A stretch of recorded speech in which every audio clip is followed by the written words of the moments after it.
Morning, Seminole County, the winds 40 plus, the trees swaying, power outages. But again, watching Ian move offshore. It looks like it'll move offshore over Brevard County first, overnight through tomorrow morning. Looks like we have about 5 hours before that happens. And then on the backside, we have a whole lot of rain wrapping in and around it. We'll watch beach erosion at our beaches, but I really wanted to hit all the counties here. So right now, I'll toss back to Greg and Martha, and we have our reporters out in this. We just want to make sure everybody's safe, and we want to walk you through everything, and we want to be here if you need us at any time overnight. Excellent job. That was so good. It was so great. I mean, so many people are a little nervous about going to bed, but I love how he just broke it down county by county, what you can expect, and reassuring everyone. That was awesome. Yeah. All right, let's go back out to a place that is eerily quiet. Typically, there are planes taking off and landing even at this late hour, but of course, OIA, the busiest airport in Florida, one of the busiest airports in the United States, is now shuttered. Channel 9's Alex Walker is near the airport where it probably sounds a bit or feels a bit like a jet is taking off next to you. It really does feel like a plane is taking off next to me. That's how loud this wind, how loud this rain is peppering the Orlando airport right now. You mentioned this is one of the busiest airports in the United States, in the world at that. It is eerily quiet and not a plane in sight. My photographer Shane Whitehead and I have been driving around this airport. All the planes are gone. They've all been taken elsewhere for safety precautions. You can see the tarmac here behind me with the gates numbered, and the wind and the rain is just pounding this area. And there's not a plane in sight moving it all out of here. When we were driving around the departures, the arrivals, the different gates here, we saw a downed tree. We saw some downed limbs that are peppering this area as well. But right now, the wind is still driving, the rain is still driving, but it was just a very weird sight to see all the planes gone and this airport completely shut down. And we've also received word in the last half hour that Jacksonville's airport north of us is closed. None of the airlines are working tomorrow, so all of the flights tomorrow out of Jacksonville's airport have been canceled. So this airport, nothing's happening here. Jacksonville is the case tomorrow. So just a strange sight. And we'll continue to monitor the situation here, but no planes. The airport, one of the busiest in the U.S., as you mentioned, Greg, completely shuttered here for Hurricane Ian. Thank you for that, Alex. It's a good reminder. And the one thing that happens, of course, the domino effect. You know, you think of the winter weather up north causing those cancellations and delays typically, and then we feel the brunt of that sometimes. Now to try to get those planes back to Orlando, fill them with passengers, and try to get back to business as usual clearly will not happen with a snap of a finger. Oh, well, now we have to make sure that, you know, the weather is safe for the planes to take off, get the planes back in, because most of the times they move the planes. Everybody. And then rebook everyone. So again, there will be some type of domino effect due to Ian. Right now, Jacksonville bracing for rising water. Let's check in with reporter Jake Stofan. He shows us how one flood-prone area was getting ready for Ian's heavy rain. Dennis McCleary and his fiancee Jordan Hedges spent the day loading up their valuables into this U-Haul in preparation for Ian.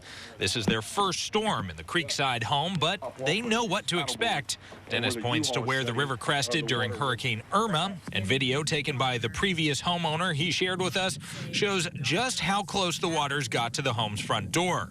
Even though the waters aren't expected to rise that high this time around, the couple is not taking any chances. You said you kind of even have like an escape plan if worse comes to worse. We absolutely do. I've got kayaks and I've got paddle boards on the gazebo right now. We're about to tie them up into the overhead of the gazebo. You see two jet skis I got set here in the background, and this is going to be crazy to a lot of people, but this is my deal is I'm going to unhook these jet skis out here with a trailer anchored to the ground and with tie-off ropes going to the upper deck. And if I need transportation, I got two nice jet skis. Reporting in Jacksonville, I'm Jake Stofan.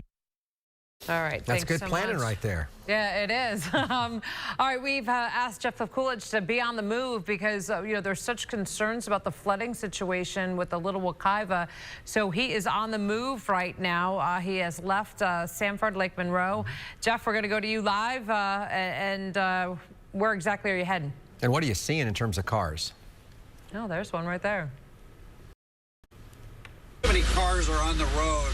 There's actually a sheriff's deputy that's in front of us. We're here on 1792, just leaving the Sanford area, going into Lake Mary, and then we'll go down into Longwood and then Castleberry, and then we're going to head over to the Little Wekiva. It's almost like a checkerboard of lights out here and there. It's not like there's a bunch of lights out in one section. It's like one light's out here, another light's out, another light's on just right next to it. So, but we haven't seen a lot of people out on the roadways at this point. And so as far as like the rain itself, it's coming down pretty steady at this point. We're not seeing a lot of wind, and we're in a big van. And a lot of times we'd be wobbling around, but we're not feeling any of that at this point. That's good news that you and Kenny, as you're making your way to a different location, that people are heeding the warning and staying off the roadways. Again, it is 12:30. And a lot right of now. lights still yeah, on, Jeff. That's great. You talked about some of the traffic lights being out, and of course we have shown people not doing what you're supposed to do in terms of making them a four-way stop sign. But tell us about like the electricity issue and the power. It does appear that most folks, at least close here to 1792, which runs right, it's a state road right through the heart of our federal highway, actually, US 1792. It looks like the lights for the most part are working. Yeah, I mean, everything seems to be pretty much on. Like I said, there's every once in a while you'll come across a four-way stop where the lights are just not working, but that's about it. A lot of the businesses have lights on. Like right here, this stretch right here, completely dark. And this is going into the Lake Mary area down by Weldon Road and the Lincoln dealer that's down through here. Yeah, there's no power in this section here, but then just south of here, you can see there's power as far as the eye can see. It is so interesting, and just as you were driving with us for the last, say, 60 seconds, we saw full power. Now, Kenny Gibson, your photographer, is stopping. You see the lights are out there. When I say lights, I'm talking about the traffic lights. There's an emergency vehicle to the left. So the way that you are going to navigate, folks, once you can get back on the roads, when you see no red, yellow, green, it's a four-way stop. Treat it just that way. And of course, you yield to the person to your right if they stop at the same time, and just take it slow. We've seen so many people over the most deadly storms that have happened, the last 10 most deadly storms. In the aftermath, many of them have died in traffic fatalities, clearly avoidable. So again, this is an example. Here's another traffic light as Kenny pulls up with the Eyewitness News van. We're going to stop here, look both ways. Nobody's really out and about, but he's going to make a right-hand turn and head towards the Little Wekiva River, where there is a flood-prone area, where there are houses, and look at the pitch blackness there. Jeff, tell us, what road are you on right here as you guys go into just complete darkness? Wow. Well, this is Ronald Reagan right here that we've just turned on to, and it's usually sort of dark in this area anyway, but it doesn't look like there's power over to the Wawa that's just to the left of us. Usually that's usually pretty brightly lit, but there's no power there. But again, here there's plenty of power right after that as we come to Silkwood Court here.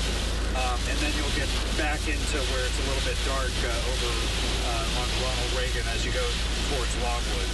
And we want to remind our viewers that, again, there is a flash flood warning until 2:45 this morning. So what our team is concerned about, and they want to check out, the St. Johns River. They're expecting moderate flooding in Sanford, major flooding in DeLand. As you're looking at these live pictures of our crew driving right now in Seminole County. But the Little Wekiva, near record flooding. They're expecting that by daybreak, and also in Shingle Creek near Campbell, moderate flooding. But again, Lefty is going to check out to see what the situation is regarding the Little Wekiva, because the folks there, we've talked about rescues, we've talked about what it's going to be with this record flooding, and come daybreak, we're really going to get a good eye of what the situation is. He should be there fairly soon. If you know the area, 1782, took a right on Ronald Reagan, take a right on 434, go down up underneath I-4, run on down to Douglas, take a left, and then there were those houses that were right there close to Annunciation Catholic Church, and the swale that was there.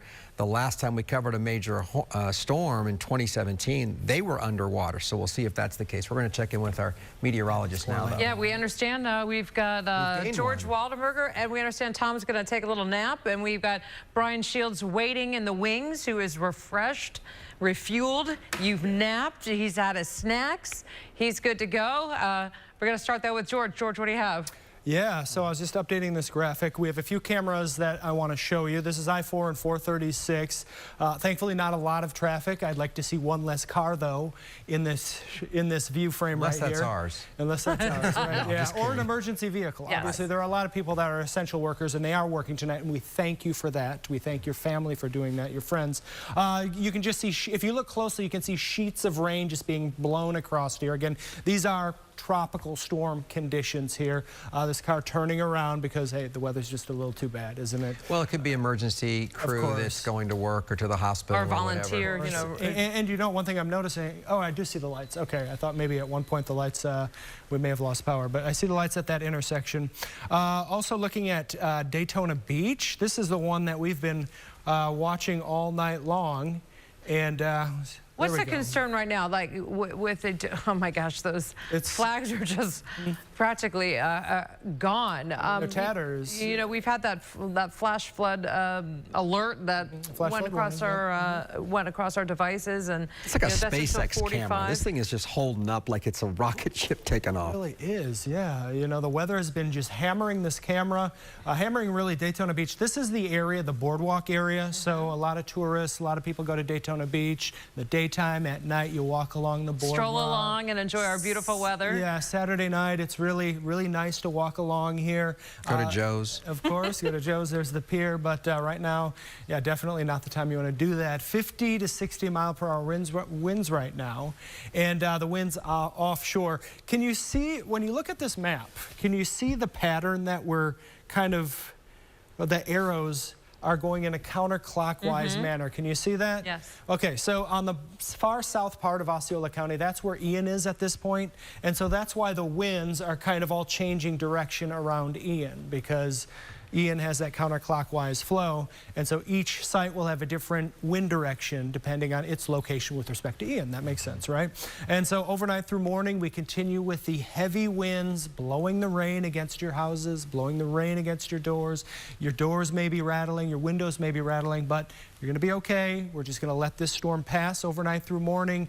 And again, one thing I like to tell people, if your bed is near a window, maybe sleep on the couch downstairs. Maybe that's a place where there's no windows nearby. It might just give you a little extra peace of mind. Maybe in a room with the rest of your family, everybody kind of camps out. I think that's one of the things Brian Shields says. Camp out with your family. It's fun, make it fun. We you keep know, everybody family safe together. And There's safety in numbers. It's worth noting, too, that WDBO now, our partner, one of our radio partners, is now completely wall-to-wall airing our signal, our audio signal. So if you go to bed and you want to lay down next to the radio or your phone, if you downloaded their app or whatever, you could also just listen. And the way that I know my listening happens is I can hear, you know, something that sounds like a major change just in the tone of the announcers or whatever. So if you're monitoring something while you're trying to get some sleep, that's probably the easiest way to do it. It might be, yeah. Maybe it can help you fall asleep too. Right. You know, we need a little. It's been an exhausting. You know, day, I know how my kids always sleep with their machine sounds on, but instead they'll be listening to what's going on Brian recommends. outside. You know. If you have those machine sounds, something It's to cranked. use to maybe, yeah, of course, to keep the sound of the outside hurricane away. All right, the center of the hurricane, this, you know, this is it. It's over far southern Osceola County. We'll get there in a second. We should kind of hammer over the flash flood warning again. And you were talking to me, you know, what do you do? What do you do? Because, you know, it comes out of this big alert. And I mean, it's obviously scary. we've been preaching all afternoon and all evening. You know, we're not supposed to be on the roads.